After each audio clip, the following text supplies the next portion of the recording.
तो हेलो दोस्तों, time to career coaching classes में आप सभी का हार्दिक स्वागत है। आज हम पढ़ने वाले हैं कक्षा 10 विज्ञान अध्याय 1 रासायनिक अभिक्रियाएं एवं समीकरण, जिसके मैं 20 बहुत ही महत्वपूर्ण एमसीक्यू क्वेश्चन लेकर आया हूँ। जिसमें पहला क्वेश्चन है, रासायनिक अभिक्रिया का सामान्य संकेत क्या है। जिसमें आप ऑप्शन देख रहे हो, ए ऑप्शन में रंग परिवर्तन, बी ऑप्शन में लंबाई परिवर्तन, सी ऑप्शन में चौड़ाई परिवर्तन और डी है आकार परिवर्तन। तो इसमें सबसे सटीक जो ऑप्शन है, जो रासायनिक अभिक्रिया में जो सामान्य संकेत क्या होता है, वो होता है रंग परिवर्तन का। पहला ऑप्शन ए सही होगा। और आप एक्सप्लेन में भी देख सकते हो, व्याख्या में रंग परिवर्तन रासायनिक अभिक्रिया का एक महत्वपूर्ण संकेत है। इसके बाद आगे देखिए, अगला कोई प्रश्न है, प्रश्न नंबर 2, जिसमें आप देख सकते हो, रासायनिक समीकरण को संतुलित करने का उद्देश्य क्या है। रासायनिक समीकरण को संतुलित करने का उद्देश्य क्या होता है। तो पहला ऑप्शन है द्रव्यमान संरक्षण नियम का पालन करना, और दूसरा ऑप्शन है अभिक्रिया को रोकना, तीसरा ऑप्शन है उत्पाद कम करना, और चौथा ऑप्शन है डी तापमान बढ़ाना। तो आप इसमें देख सकते हो, पहला ही ऑप्शन इसका सही होगा, क्योंकि ये क्या करती है, रासायनिक समीकरण संतुलित करने का जो मेन टारगेट या जो उद्देश्य होता है, वो क्या होता है, द्रव्यमान संरक्षण नियम का पालन करना। जिसमें व्याख्या देख सकते हो, दोनों ओर परमाणु की जो संख्या होती है वो समान रखी जाती है। जैसे एक तरफ 2 परमाणु है तो दूसरी तरफ भी कितने होने चाहिए, 2 होने चाहिए। तो ये इसकी व्याख्या हो गई है। इसी प्रकार अगला प्रश्न देखो, तीसरा प्रश्न है। इसमें तीसरा प्रश्न देख रहे हो आप, मैग्नीशियम रिबन को जलाने पर क्या बनता है। मैग्नीशियम जो रिबन होता है उसको जलाने पर क्या बनता है। तो इसमें पहला ऑप्शन देखो आप, मैग्नीशियम क्लोराइड है, और चौथा ऑप्शन है मैग्नीशियम ऑक्साइड, और तीसरा ऑप्शन मैग्नीशियम सल्फेट, चौथा ऑप्शन मैग्नीशियम नाइट्रेट, और सही उत्तर क्या हुआ इसका। तो आप इसमें देख ही रहे हो, मैग्नीशियम ऑक्साइड। व्याख्या है इसकी, मैग्नीशियम ऑक्सीजन से अभिक्रिया कर मैग्नीशियम ऑक्साइड बनाता है ना। ओके, तो अगला प्रश्न देखो आप, चौथा प्रश्न क्या कहता है कि निम्न में से कौन सी संयोजन अभिक्रिया है। संयोजन अभिक्रिया का जो मतलब होता है वो क्या होता है, जो दो पदार्थ होते हैं वो क्या में होते हैं, मिलकर एक प्रोडक्ट बनाते हैं, तो उसे बोलते हैं संयोजन अभिक्रिया। जी पहला ऑप्शन देखिए, कैल्शियम ऑक्साइड प्लस H2O, इससे मिलकर क्या बना, कैल्शियम हाइड्रोक्साइड CaOH का होल ट्वाइस। और बी ऑप्शन देखिए आप, इसमें जिंक प्लस H2SO4, तो दोनों से मिलकर क्या बना है, जो zinc sulphide plus hydrogen, zinc sulphur plus hydrogen का निर्माण हुआ। और सी ऑप्शन में दीजिए फेरस प्लस कॉपर सल्फेट, इनसे मिलकर फेरस सल्फेट प्लस कॉपर बना। और चौथा ऑप्शन है 2AgCl सिल्वर क्लोराइड प्लस, सही उत्तर है इसका calcium plus H2O, calcium oxide plus H2O जल, तो दोनों से मिलकर कैल्शियम हाइड्रोक्साइड CaOH का होल ट्वाइस। तो दो जो व्याख्या क्या होती है इसकी, दो पदार्थ मिलकर एक उत्पाद बनाते हैं। चौथा प्रश्न है, अपघटन अभिक्रिया में क्या होता है। तो अपघटन अभिक्रिया में दोस्तों क्या होता है, एक पदार्थ टूटकर दो या अधिक पदार्थ बनाता है, पहला ऑप्शन। बी ऑप्शन है दो पदार्थ मिलते हैं, सी ऑप्शन है गैस नहीं बनती है, और इसी प्रकार से फोर्थ ऑप्शन है कोई परिवर्तन नहीं होता है। तो ये तो गलत है। तो इसमें क्या होता है, अपघटन अभिक्रिया में दो पदार्थ होते हैं क्या, तो इसमें क्या होता है, एक पदार्थ टूटकर दो या अधिक पदार्थ बनाता है। अपघटन से नाम से पता चलता है कि अपघटन किसी पदार्थ का टूटना, और क्या। सही उत्तर ए है, एक पदार्थ उठकर दो या अधिक पदार्थ बनाता है। तो इसकी जो व्याख्या क्या हो गई है, एक यौगिक छोटे पदार्थों में टूट जाता है। तो ये इसकी व्याख्या हो गई है। अगला प्रश्न है, छठा प्रश्न है, सूर्य के प्रकाश में सिल्वर क्लोराइड का रंग हो जाता है। सूर्य के प्रकाश में सिल्वर क्लोराइड का रंग क्या हो जाता है? तो इसमें देखिए आप, पहला ऑप्शन है लाल, दूसरा है पीला, तीसरा है धूसर, चौथा है नीला। धूसर को इंग्लिश में बोलते हैं ग्रे, इसको बोलते हैं ग्रे, ग्रे है ना, धूसर रंग। तो इसमें ऑप्शन है धूसर। व्याख्या, AgCl प्रकाश में सिल्वर में बदल जाता है। अगला प्रश्न है सातवां, जिसके अंदर Zn plus CuSO4 ZnSO4 plus copper किस प्रकार की अभिक्रिया है? दो पदार्थ मिलकर, एक तो Zn और प्लस CuSO4, तो ये इसमें विस्थापन हो रहा है। एक पदार्थ हटकर दूसरा पदार्थ उसमें जुड़ रहा है। तो देखो इसमें पहला है संयोजन, दूसरा है विस्थापन, फिर विस्थापन, फिर अपघटन। तो यहाँ पर क्या होगा, विस्थापन कर रहा है, यानी जिंक जो है वो क्या कर रहा है, कॉपर को हटा रहा है और सल्फर के साथ में जॉइंट हो रहा है, ऐड हो रहा है। तो जिंक प्लस कॉपर सल्फेट से क्या बना, जिंक सल्फेट प्लस कॉपर। तो ये कौन सी अभिक्रिया है, विस्थापन अभिक्रिया है। तो जिंक कॉपर को विस्थापित कर रहा है। ओके दोस्तों, आगे बढ़ते हैं आठवें प्रश्न पर। आठवां प्रश्न देखिए आप, श्वसन किस प्रकार की अभिक्रिया है? जो हम श्वास लेते हैं ये किस प्रकार की अभिक्रिया है? तो इसमें देखिए पहला ऑप्शन ऊष्माक्षेपीय अभिक्रिया, ऊष्माशोषीय अभिक्रिया, प्रकाशीय अभिक्रिया या द्विस्थापन अभिक्रिया। तो ये होती है ऊष्माक्षेपीय अभिक्रिया। व्याख्या इसकी, श्वसन में ऊर्जा निकलती है। श्वसन में क्या होती है, ऊर्जा निकलती है। तो ये इसका ए वाला ऑप्शन सही होगा। इसी प्रकार नौवां प्रश्न है अपना, ऊष्माशोषीय अभिक्रिया में क्या होता है? तो ऊष्माशोषीय अभिक्रिया में दोस्तों ऊष्मा निकलती है, ऊष्मा अवशोषित होती है, गैस नहीं बनती है और रंग नहीं बदलता है। तो ऊष्मा अवशोषित होती, संग्रहण होता है ऊष्माशोषीय अभिक्रिया में। दोस्तों क्या होता है, ऊष्माशोषीय अभिक्रिया में जो ऊष्मा होती है, जो ऊर्जा होती है, वो क्या होती है, अवशोषित होती है।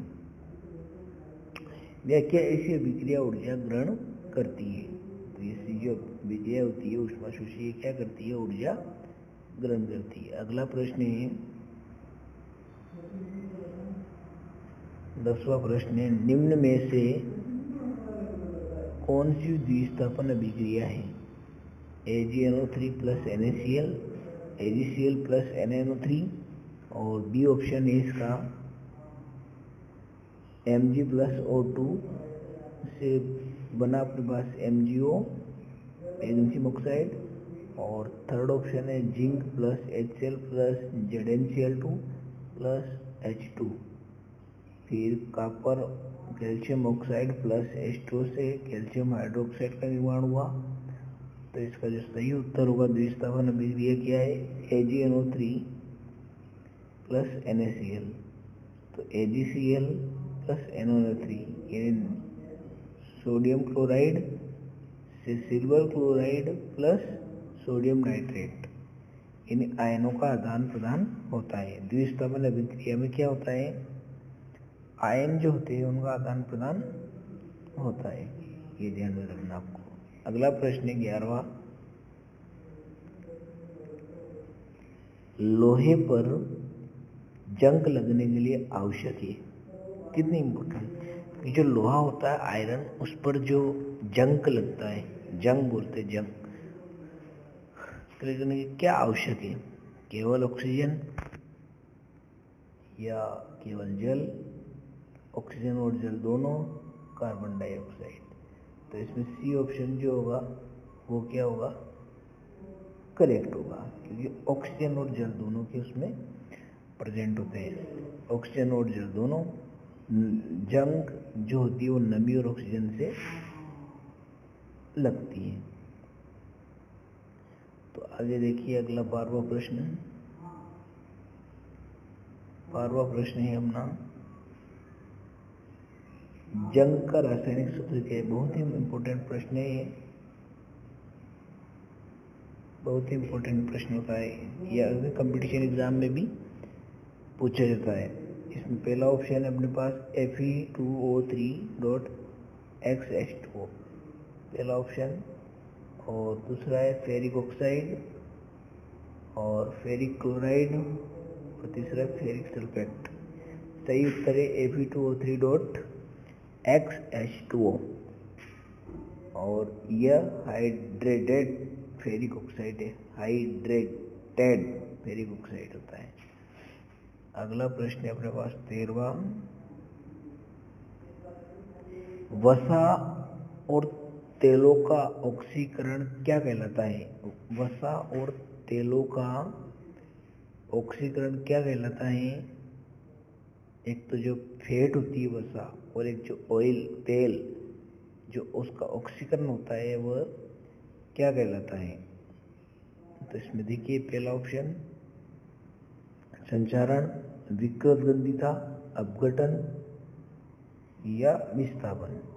तो इसमें ऑप्शन आपका बी ऑप्शन सही है, विकृत गंधिता।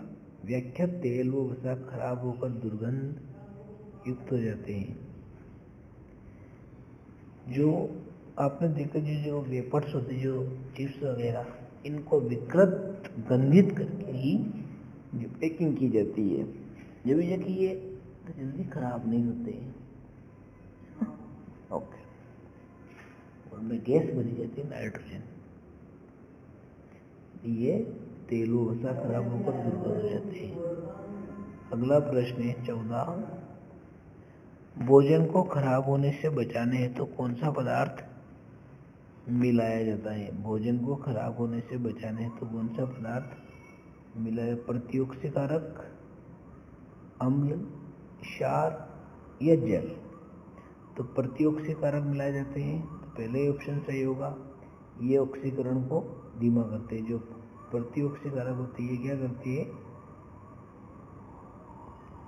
ऑक्सीकरण को धीमा करते हैं। अगला प्रश्न है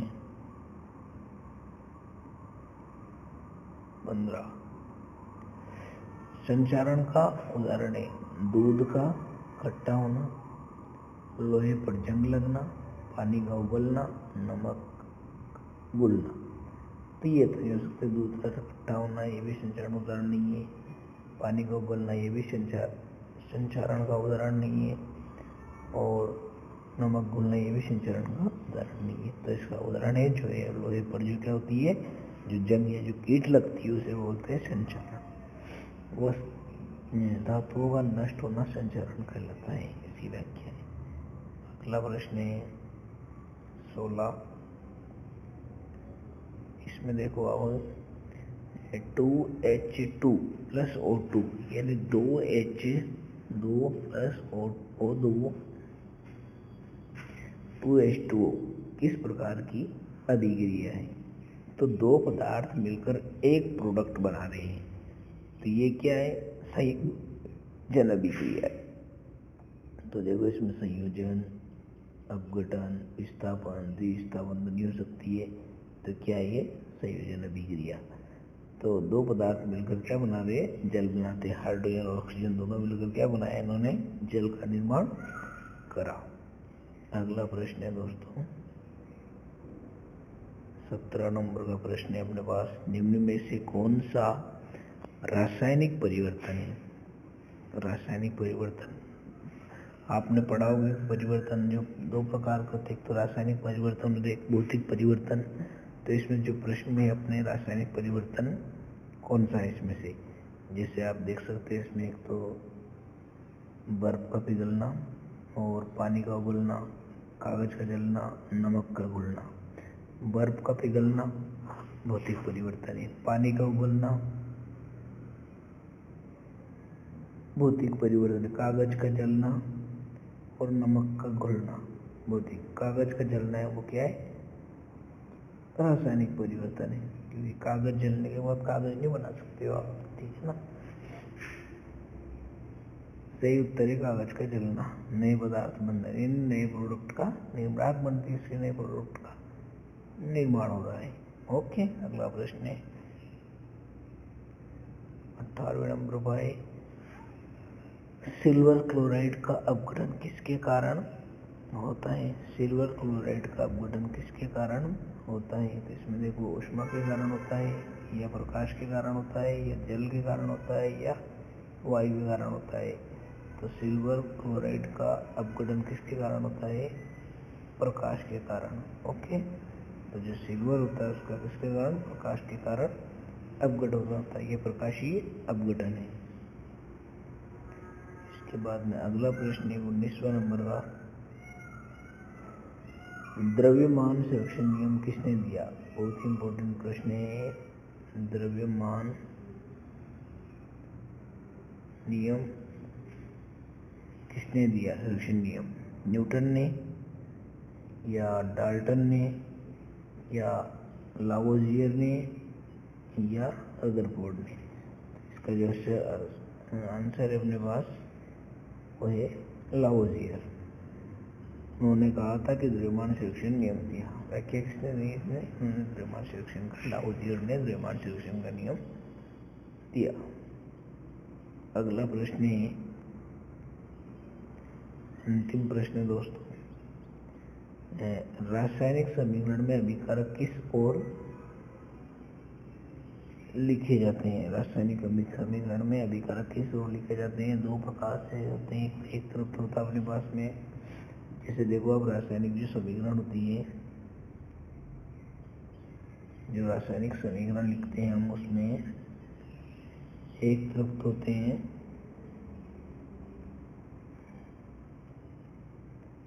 अभिकारक, और जो दूसरी तरफ होते हैं वो होते हैं उत्पाद। तो जो हमने बाईं तरफ लिखे ये तो हो गए अभिकारक, और जो इधर लिख रहे हैं हम इस दाईं तरफ, ये क्या हो गए, उत्पाद। ये होता है सिस्टम। तो इसमें देखिए आप क्या प्रश्न है, रासायनिक समीकरण में अभिकारक किस ओर लिखे जाते हैं, तो किधर ओर लिखते हैं हम, बाईं ओर। ओके, तो ये अपना ऑप्शन सही है इसमें, बी वाला, अभिकारक बाईं ओर और उत्पाद दाईं ओर लिखे जाते हैं। ओके दोस्तों, तो आज के लिए इतना ही, धन्यवाद। मिलते हैं अगली वीडियो में, जब तक आई होप यू, आशा करता हूँ आप ठीक होंगे।